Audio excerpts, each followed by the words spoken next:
I thought I'd do a couple things. It's really brave to read a poem. Way to go. And so I'm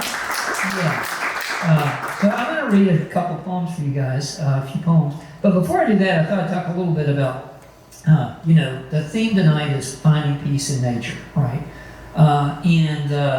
I thought I would tell just the really short story of what got me on the river in the first place. But in that preamble to the first story, I talked about paddling the Ocmulgee. I've also paddled all the Oconee and all the Altamaha. Been from Macon all the way to the ocean, not all at one time, multiple trips.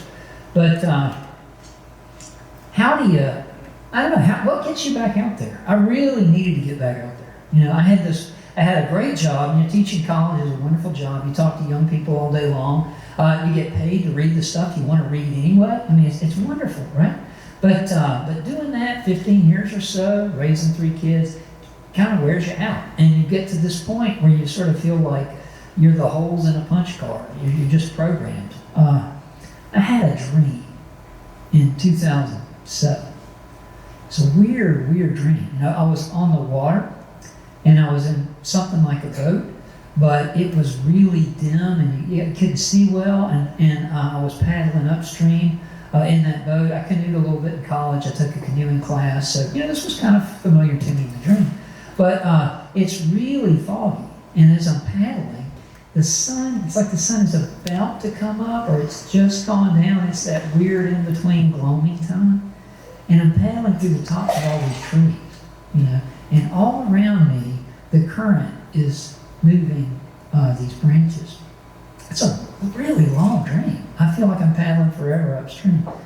And then all of a sudden, just before I woke up, I realized that those branches were antlers. I was paddling upstream. These were deer, swimming through the water. And it flipped me out, I mean, on one hand, it was so strange and beautiful, and I was not afraid in a dream. But on the other hand, when I woke up, it was so strange, so weird, and so it was sort of terrifying and sort of peaceful at the same time.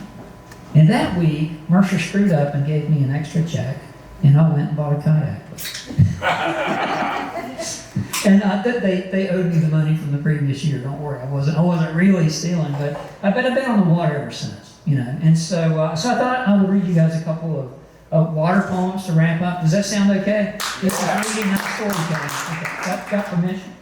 All right, so I thought I'd start with a poem, kind of a new poem called "Some Suns." I have 2 sons. It's not about that kind of sun. It's about the sun in the sky.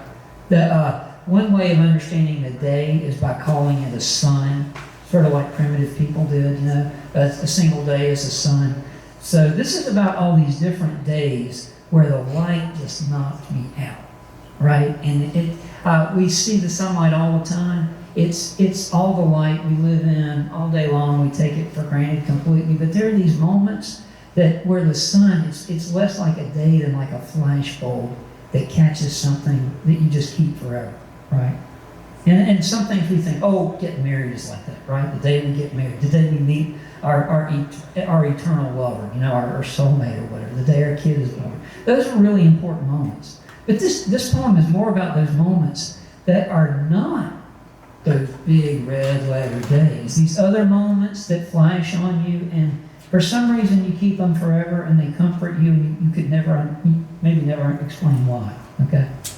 So, some suns. There's really only one sun I know, the long, lone, slow-mo exploding that makes the solar system go. Still, frames of it seem so singular. The day my teenage dungarees dried on the clothesline in 99 degrees, the straight legs of the Levi's baked so stiff they iron smooth my pruny post-swimming skin. I felt like a snake, warmed from the outside in. Also, the afternoon, it gemmed every drop of rain in a mountain shower, making the air over the creek a stipple of descending glitter and paying back the chill of my sopping shirt and socks. A year later, my toddler son strapped 3 hours in his car seat, crowed at the same sort of light as we vanned through a barrage of soybean sprinkler spray. Clear water glissed the car. The family floated on his ripple of giggles. On Otis Head, in the late 80s, a day as gray, silent, and lonesome as lead, leaked a single starved shaft of sunset onto a rabbit bedded in bracken, lighting the pulse in his ears. I still listen to him listen. Call me a cheery nitwit to cherry pick and particleize soul's steady stream, which also halos murders and melts the ice from under Arctic bears. But I can't stay salty recalling the dream my wife woke me to in '95. Our power out, our ceiling lit by our windows of snow. Like that white, I can't not reflect that one morning sun. I have to hand along that plain, free, one and only light.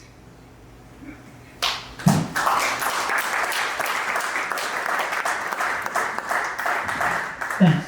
So I'll wrap up. I'll read 2 more, and I think that'll be about it time-wise. All right. Anybody fish? Wait. Where's the sign-up guy? You fished. Your piece was really good. I love the fish. When I was a kid, though, you know how kids are messing around in the creek. Well, these days kids are on their tablets and their phones. I hope they're still out there in the mud holes, but I don't see them as much. They don't spend as much time out there as I did as a kid. But when I was a kid, I would find dead fish along the banks of rivers with big holes blown in them. You know, these huge fish that were kind of scary looking. Some of them really toothy and large and scaly. But people would catch these fish, and then rather than throw them back or eat them, they'd shoot them. And that drove me nuts as a kid. I really wondered what was going on. You ever heard of a trash fish? Garfish. Yeah, there you go, man. You're with me. Garfish, carp, all these. What? Mudfish. Hey, you mudfish. All right. Yeah, trash fish, right? As if anything the Creator made was trash. Right? Okay, trash fish. People packed pistols to blow holes in the big ones. Carp and alligator gar and red horse. As a kid of Zebcos and bobbers, I found them dead, wide-eyed on riverbanks, flies rising from wounds the size of my hand. At first, their bodies seemed to me to provoke buckshot. The gar snout, toothed like a saw, barracudic. The carp and red horse, heavy, scaled like dragons, aloof. But the more I found, looking at each a long time, as a kid does at a corpse if there's no adult around, the greater my sympathy grew. How awful for a fish to lie on the ground, to die outside the element that had always floated you. The day I saw a gator gar nose along the still skin of a July cove, looming like a jade zeppelin through the amber stew at the very edge of air, I stared 10 minutes, and after it was gone. An old woman told me they have a lung for when they can't gill enough oxygen. Gar grunt with it.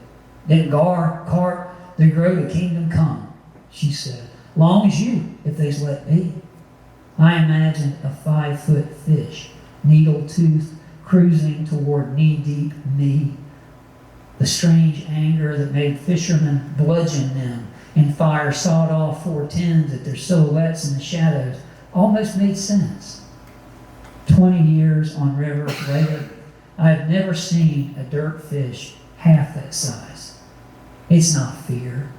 We hate what we can't eat, hate the grace and growth we can't have, especially in creatures too ancient and ugly to leave alive.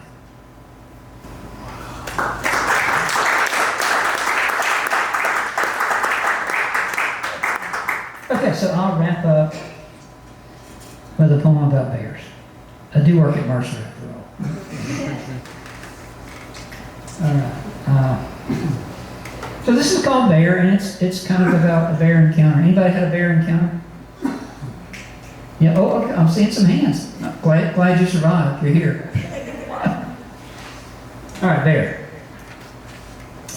From the deep shade under the laurel, an air, a breath, the blurred beam of animal vision lands on him, a man of 40 in worn-out woods.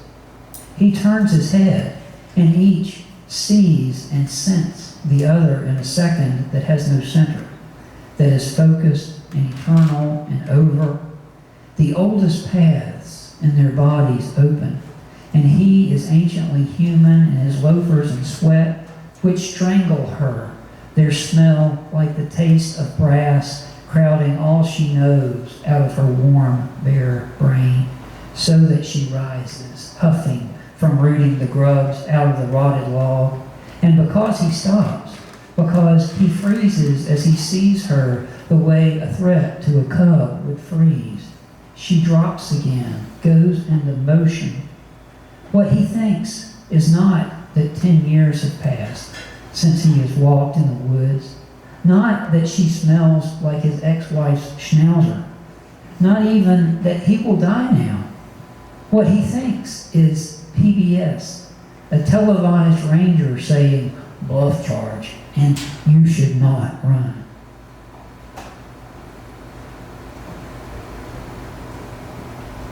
He doesn't, but he has flinched, and she is upslope of him a little. She is already there, and by the time the TV of his memory says fall, and he does, she is striking him snout first, knocking him backwards, his palm grazing her jowl fur in a touch that in slow motion would be tender. And he smells the loam along her muzzle, loam of hunger, so that that smell is what he curls around, fetal on the gravel path, born again, his glands open, his body perceiving that there is nothing to save as her teeth touch together through the tail of his shirt, her breath on his lower back, the nose dry and moving exactly like a dog's, blowing at his neck, his forehead where it meets his knees, his shoes, which he doesn't know are saving him because yesterday he had them polished, and the tang in them is like a blunt blow between her eyes. He feels her weight gone from the ground around him. His eyes open in the circle he has made of himself. And already he loves her who has let him live. Thank you for listening.